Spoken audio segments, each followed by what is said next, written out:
What's up mga master?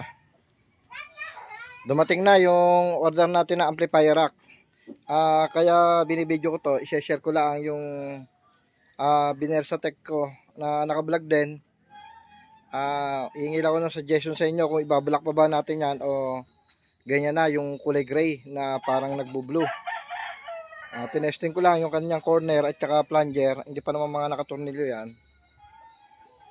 Bali ang balak nga lang natin unboxing tong dumating nating amplifier rack. Talagang sineryoso natin ang mga gamit natin sa sound system. Yan, bibidyo natin ang pag-unbox natin. Ayan, unbox na natin mga kamaster ha.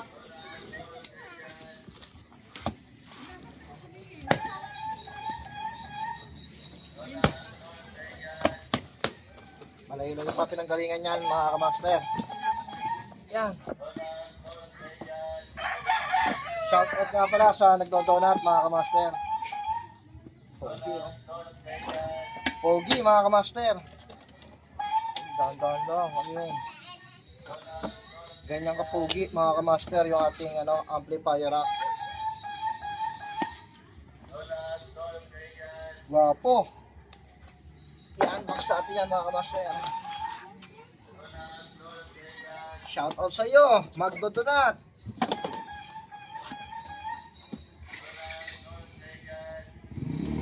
Quality mga kamaster. Bubuhin natin yan mga kamaster. Ito po hindi na natin nasama sa video, pero kaya may pattern naman yan, madali lang yung buuin.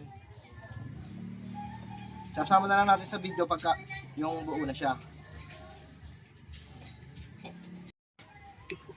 Yan, okay na mga kamaster, yung ating yung ating amplifier rack.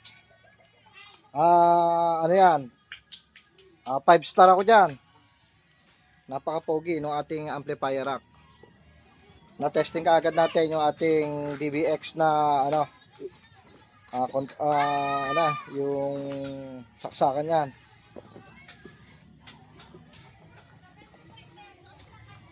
Guwapo mga kamaster. Yan, may handle na rin siya at saka merong gulong. Switch controller, medyo nawawala rin tayo eh. Yan. May handle bago may gulong. Yung harap yan, napipihit oh. Kung gusto niyo yung mga ganitong usapin na tungkol sa sounds mga kamaster, mag-subscribe na po kayo sa ating YouTube channel at saka sa ating Facebook page o kaya sa aking Facebook na Alvin Castro Lanting. O yan, lagi ako nag-upload dyan tungkol sa sounds at tungkol sa mga tutorial. Marami kayong matutunan mga kamaster.